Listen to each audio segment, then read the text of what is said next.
Okay, so today we're going to discuss the very exciting but often daunting topic of German wine. Daunting probably because there's a whole bunch of classifications and they have really weird names. There you go. I'm going to make myself a cracker now here. At the really the bottom of the barrel is what's called Tafelwein, which is table wine. You can probably tell that because they're cognates.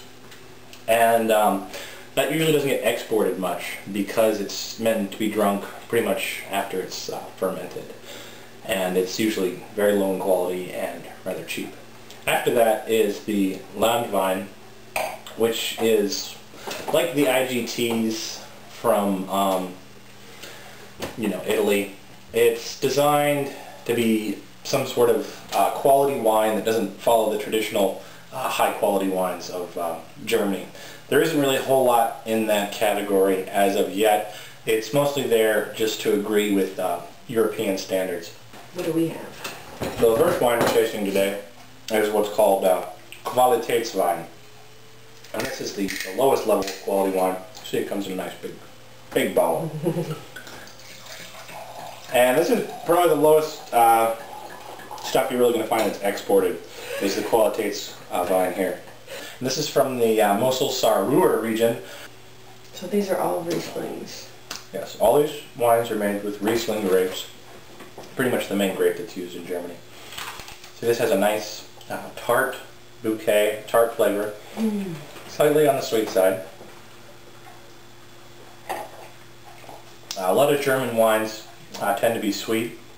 If you don't like sweet wines, the word you want to look for in a German bottle is trocken, which means dry. And that means that they've fermented out the sugar, so you have alcohol instead of sugar in the wine.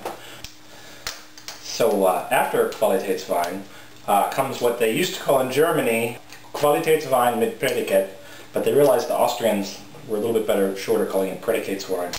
So it's called that in Germany now. Again, it's a recent change, so you will still find bottles in the store that say Qualitätswein mit Prädikat, same thing.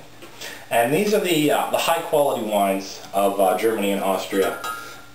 And usually at the bottom of the list of these high quality wines is going to be your Cabernet. Now, in Austria, they don't actually consider this a Prädikatswein.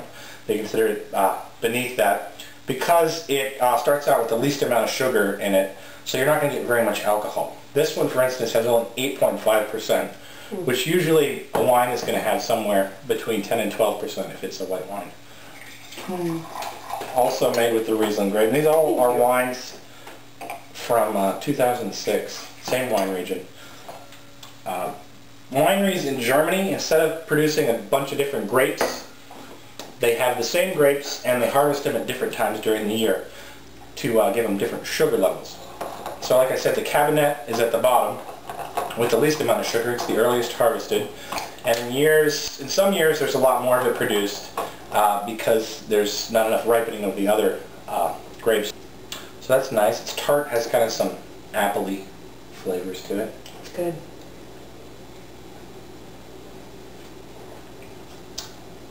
And like I was saying, sugar is the most important indicator in your Prädikatswein category. And as you move up, you increase sugars. In Germany, they use the Uxel scale. In Austria, they use the, I'd say, Klosterneuburger Mostwaage. Say that 5 times fast. And here in the U.S., when we measure sugar, we use bricks. That's the same scale they use in French and Italian wines. Bricks. But basically all it is it's a relative measure of the sugar content in a liter of wine. Next wine we've got here is a Spätlese. And you'll notice most of the rest of the Prädikatswein categories have the word Lese at the end. It means to gather. It's also the German word for reed. Sort of the old witch tradition of Germany. They would throw out letters and then gather them to tell your fortune. So that's where the word reading comes from. Kind of odd. The Spätlese is going to have a little bit more sugar in it. This particular one, not trocken, so it's going to be a little bit sweeter than the last wine we had. because it's got the same alcohol content.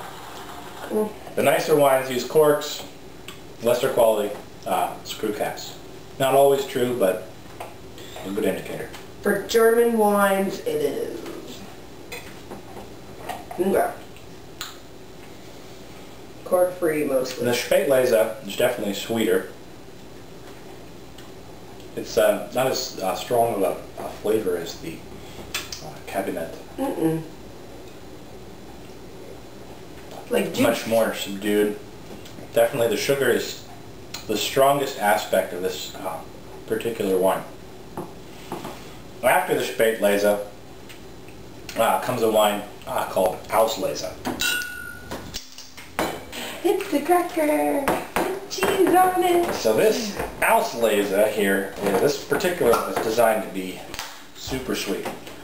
Even though there's going to be more sugar at the start, they stopped fermentation at, I did it again, at... I'll take yours. Yeah. They stopped fermentation... Oh, my glass. Ew. At an earlier point, so it's only got 8% alcohol. There. And it's a little bit older, they keep it for a little bit longer. Well, you're just going to town now. I'm trying to make the video more interesting. Alright.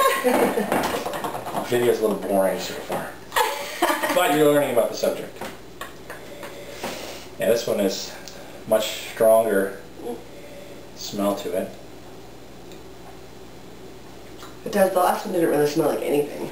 Oh, that's excellent.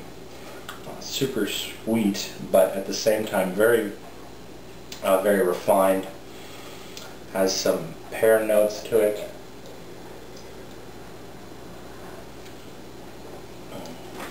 And maybe I've got some cheese on my beard, but I think there's a little hints of maybe some stinky cheese in there too. That's very nice. So after the Auslese comes the beer in Auslese, which is again another higher grade. And then here we have some more differences between Austria and Germany. In Austria, there's also the Ausbruch. And the Ausbruch is the first one where we get grapes that are going to be at least partially botryized. And that means there's a fungus that grows on the outside of the grapes, on the skins of the grapes, and it reduces the amount of water in the grapes, so that raises the sugar content of the juice you're going to get out of them in the end. So the Ausbruch that they do in Austria, this has partially happened to some of the grapes. Whereas the Trocken beer in Auslese, which you hear the Trocken there, it's going to be a dry wine. That's made in both Germany and Austria, and that's going to be the grapes that are completely, totally botryized. They're covered with this fungus completely, and it sucked the water out of them, leading to a really high concentrated wine. You're going to get some good wine out of that. Now, if you leave the grapes on there even longer, maybe botrytis didn't infect your vineyard that year, and they freeze, the Germans and Austrians also make Eiswein, which literally is grapes that are pressed when they're frozen. In Germany, it's required that they're at least -7 degrees Celsius before they're pressed, and they're kept at that same temperature while they're pressing. So it leads to the same high sugar content wine. And in Austria, being closer to Italy, having a little bit more of the Italian culture, since part of Italy was actually ruled by the Habsburgs for a time, they also make what's called Strohwein, which means literally straw wine, because they take the grapes and put them in the barn for a few months. So they dry out, get raisinified, and then there's going to be very, very little juice left in the grapes. And that, again, makes another sweet wine you can get really high alcohol content out of. Y'all go out and buy some German wine and enjoy it. For more information, you can check out my website. I'll post the link over here, thewinewriter.com. Prost! Cheers!